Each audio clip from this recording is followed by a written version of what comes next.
tayo sa testimony.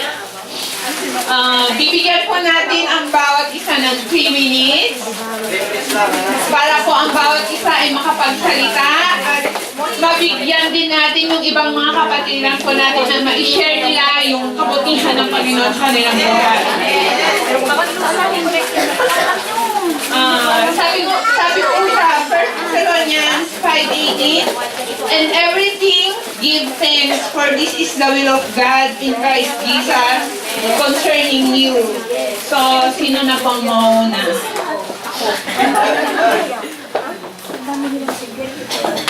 Gusto kong magpasalamat sa Panginoon dahil the whole week na ang sakit ng likod ko. And then yesterday, after ng Bible study, pinag-pray kami ni Sister Marlene. Nakaramdam na ako ng healing sa aking likod. So, praise God, pupunta pa rin ako sa mediko, pero at least makagalaw-galaw na ako dahil noon para ako, kahapon, umuupo ako, naglalagay ako ng unan sa likod ko, hindi ko alam kung paano ako umupo. Pero praise God sa healing na ginawa ng Panginoon.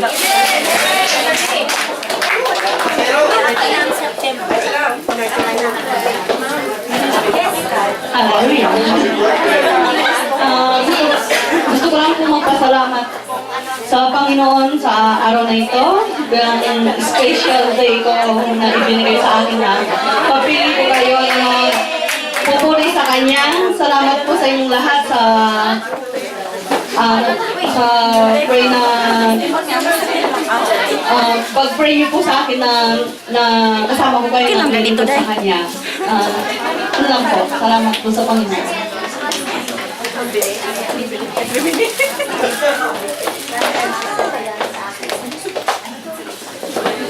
Pasalamat din pa ako sa Panginoon sa healing kahapon din. Pinag-pray kami. Naramdaman ko talaga yung healing ng Panginoon sa likod ko.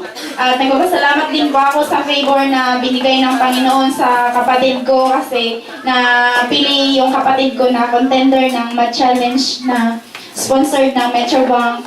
At tapos na yung exam. Nagpapasalamat ako sa Panginoon. At tapos na din yung free finals ng isa kong kapatid. Thanks to God.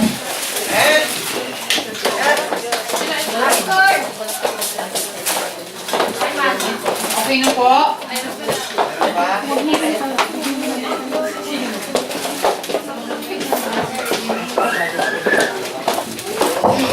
Nagpapasalamat din po ako sa Panginoon kasi last year po, last year, nandun yung heart ko na gusto ko talagang pumunta ng Mallorca pero siguro hindi yun God's timing.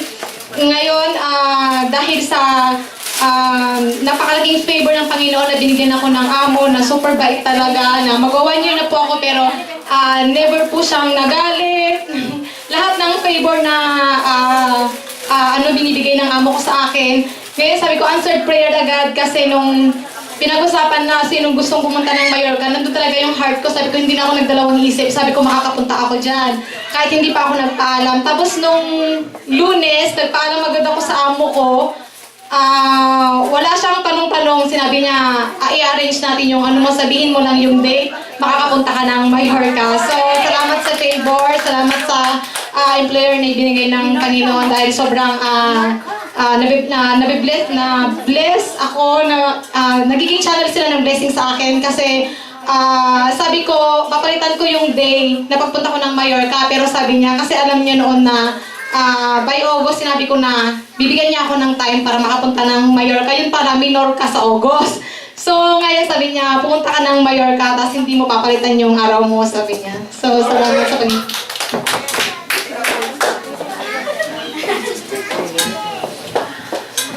Gusto ko naman magpapasalamat sa Panginoon dahil napakabait niya sa amin. Siya ang nagbibigay ng strength namin na mag-asawa. Thank you din sa favor na hinihingi namin sa Panginoon. Tapos na po lahat. So, talagang napakabait ng Panginoon sa amin. At isa bang nagpapasalamat ko yung pangangailangan ng aking mga magulang. Nagtanim sila kasi ng bawang noong October. Ngayon ang nangyari, harvesting time na. So, marami kasi, kaya sabi ko pag yun ay haharvestin nila, talagang maraming pera na naman na ano ng mga tauhan. Kaya sabi ko, Lord, please, magbigay ka ng tao na bibili na lang sa bawang ng aming mga nanay. So, alam nyo, sabi niya, mag-harvest na kami sa Biyernes, wala pang pumunta, sabi niya. Alam niyo, nag-pray kami talaga sa Panginoon na sabi ko, Lord, please naman, magbigay ka ng tao na alam niyo, kahapon ng Huwebes, may tao na pumunta at bili talaga ng bawang namin sa, talagang ang saya-saya namin, talagang napakabait ng Panginoon. I give glory to God. Purihin ng Panginoon. Kasi po last week, confirm po na hindi na ako mag-injection. I'm healed. Thank you po sa prayer nyo. Pero mayroon po akong dream before that, na nanaginip po ako na meron daw akong battle. Another battle. Pero isa sa mga kasamahan na ibabattle ko siya, na I think I don't know what's the battle na pinakita niya. Ang pinakita niya sa akin sa battle, it's bibig. Yeah, another battle. Kaya nga, sabi ko, alam ko yung bibig na yan, lalabas na naman yung 2 dila. Pero sabi ko, sige, lumabas ka man, kahit 4 na dila ka, hindi ka mananalo at puputulin ng Panginoon ng dila mo. Kaya ano man yan, alam ko talaga kasi pag may ginagawang kaaway sa buhay ko, ang Panginoon nandiyan dyan upang hindi talaga ako iiwanan ng Panginoon. Pero ang kaaway talagang hindi humihinto.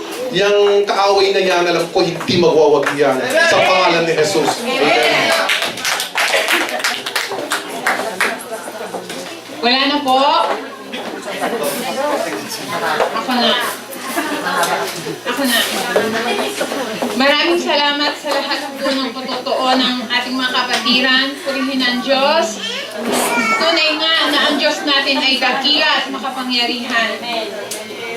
Ako din po gusto kong magpasalamat sa Diyos kasi dati po ako po yung nakaupo lang at nakikinig dito sa church. Okay na po, kontento na ako na nandyan lang. Pero nung nag-aral po ako ng Fire Vision, doon po marami pong nagbago. Dito pala sa church na to, hindi pwede yung nakaupo ka lang dyan. Yun po, pinupuri ko ang Panginoon sa pagbabago niya sa buhay ko. Yan lang.